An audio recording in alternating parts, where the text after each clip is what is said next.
안녕하세요. 바리파이어입니다. 먼저 근황 소개로 1월 4일부터 시작했던 식당 아르바이트는 이번 영상 업로드를 기준으로 종료되었습니다. 안 좋은 이유가 있는 것은 아니고 가게 사정으로 주 6일, 12시간을 일할 수 있는 풀타이머가 필요해졌는데 주 3에서 4일을 일하고자 하는 저의 개인 사정과 합의점을 찾지 못해 그만두게 된 것입니다. 저의 입장에선 익숙하지 않은 일을 하다 보니 체력적으로 부담이 되고 있었기에 새롭게 제시된 장시간 근무 조건에 대해 받아들이기가 어려웠습니다. 이전 영상에서 짧게 언급했었는데 처음 이틀간 근무 후 응급실을 찾아갔었습니다. 이 사건이 저의 체력적 부담을 잘 설명해주는 사례인 듯 합니다. 이렇게 2개월이 조금 넘는 인생 첫 아르바이트 경험을 마무리하게 되었네요. 이런 근황으로 인해 이번 영상에서는 아르바이트의 장단점에 관해 이야기해보려고 합니다.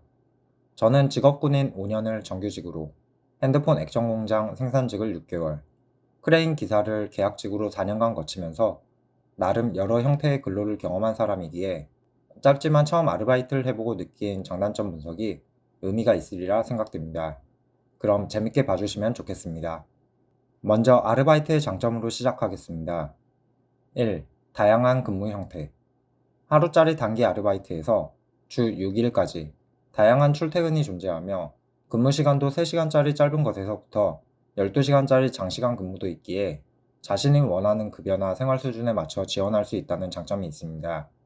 물론 지원한다고 모두 채용되는 것은 아니기에 자신의 능력이나 나이 등을 객관적으로 분석해서 가능성이 높은 곳에 지원해야 하므로 사람마다 선택지의 폭이 다르다는 단점도 공존하고 있지만 직접 해보면서 느낀 점이 아르바이트는 사람이 자주 바뀌기 때문에 고용에 대한 허들이 생각보다 낮다는 것을 알게 되었습니다.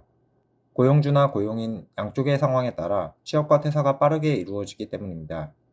이를 나쁘게 보면 고용 안전성이 떨어지는 것이고 좋게 보면 노동 유연성이 높은 것으로 볼 수 있는데 아르바이트를 생계를 유지해야 하는 입장에서 부정적 측면이 더 강조되는 듯하고 바리스타 파이어족인 저에게는 긍정적 측면인 노동 유연성이 더 와닿았습니다. 정규직보다 쉽게 일을 구하고 또 그만둘 수 있기 때문입니다. 정리하면 정규직은 주 5일 8시간이 베이스고 여기에 추가 근로가 알파로 붙게 되지만 아르바이트는 정해진 게 없으니 자신의 기준을 세우고 생체 리듬에 따라 원하는 조건에서 근무하며 워라밸을 추구할 수 있다는 점입니다. 요즘 취업 시장이 이전보다 더 좁아지면서 이제는 잘 사용하지 않는 단어가 되었지만 개인적인 생각으로 어느 정도 현금 흐름을 만들어둔 바리스타 파이어족들에겐 과한 노동보다는 조금 부족할 정도의 노동 강도를 선택하고 돈을 조금 덜 받더라도 워라밸을 추구하는 게 근무의 지속성을 올릴 수 있는 방법인 것 같습니다. 솔직히 돈보다 나를 위한 시간을 확보하고자 정규직이 아닌 아르바이트를 구했는데 최저임금으로 12시간씩 일하다 보면 이럴 거면 정규직을 구하는 게 맞지 않나? 하는 생각이 간간히 들었기 때문입니다. 그렇게 올해 초에 아르바이트를 구하던 저에게 하고 싶은 말인데 아르바이트는 다양한 근무 형태가 있고 고용주의 조건과 내 조건이 일치하는 일자리가 나올 때까지 지원해서 몇 번 떨어졌다고 너무 조급하게 선택하지 않았으면 합니다. 좋은 매칭이 이루어지지 않는다면 뒤에 언급할 단점과 연결지었을 때 차라리 생산직에서 한두 달간 빡세게 벌고 이를 생활비로 사용하는 게 더 나은 선택이 될 수 있기 때문입니다. 2. 낮은 인간관계 스트레스. 저는 살면서 생기는 모든 스트레스의 근원은 돈과 인간관계에서 발생한다고 생각할 정도로 인간관계는 행복에 굉장한 영향을 줍니다. 그렇기에 몇 년 혹은 몇십 년 단위로 일할 가능성이 높은 정규직 직장에서 불편한 인간관계를 맺게 된 사람들이 있다면 고강도의 스트레스를 받을 수밖에 없습니다. 저의 경우엔 직업군인 시절 군대에서 의도치 않게 견원지간이 된 사람이 있었는데 군 생활을 하는 내내 상당히 스트레스를 받았던 경험이 있습니다.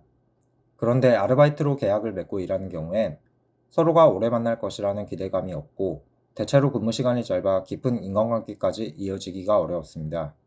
이러한 부분은 사람마다 장점이자 단점으로 작용하겠지만 적어도 저에게는 장점인 요소였습니다.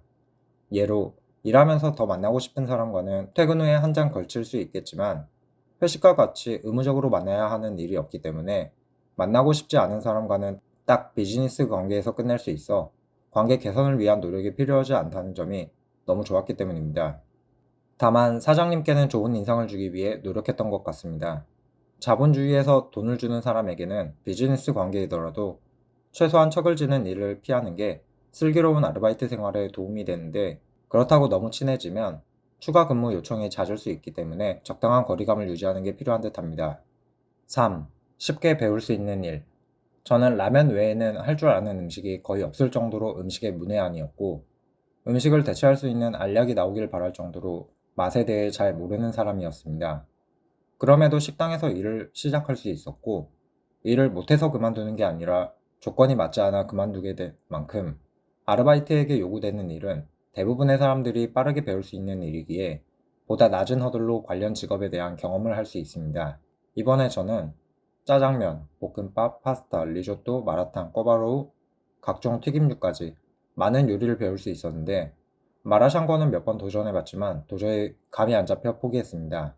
이처럼 하나씩 보고 배우면서 음식의 문외한이었던 저도 단 2달 만에 어디 가서 음식에 대해 이전보다 아는 척도 할 수 있게 되었고, 집에서 라면과 완제품만 먹는 것이 아니라 마트에서 장을 보고 요리라고 부를 수 있는 걸 만들 수 있게 되었습니다.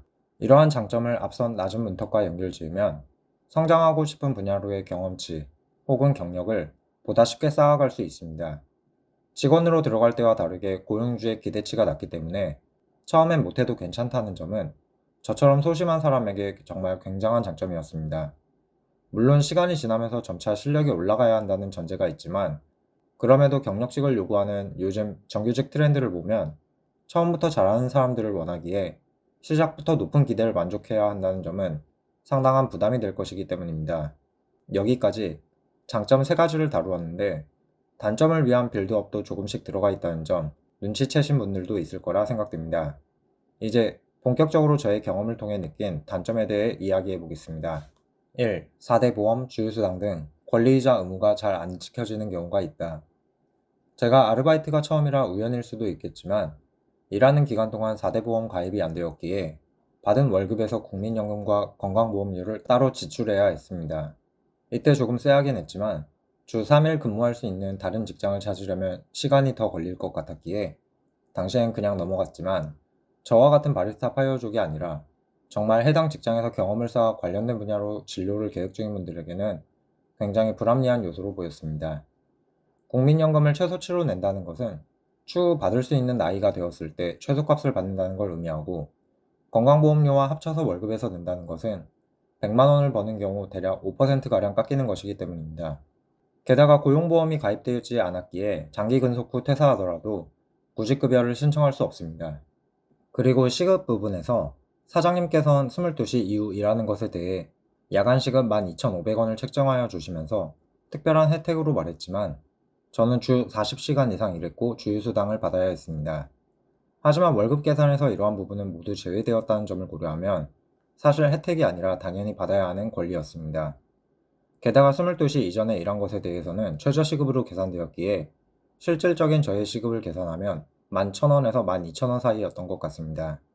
다음에 계산을 보시면 주 15시간 이상 근무하는 경우 주휴수당을 시급에 녹이게 되면 시급은 12,000원이 나오게 됩니다. 이처럼 단기직이기에 챙겨져야 하는 권리들이 잘 지켜지지 않을 수 있는데, 아직 많은 아르바이트를 경험한 것이 아니지만 모두 그런 것은 아닐 거라 생각합니다. 그래도 이번 경험을 통해 다음 아르바이트를 구할 때는 구인 공고에 적힌 내용을 좀 더 객관적으로 바라볼 수 있을 것 같습니다. 2. 여러 업무를 할 수 있다.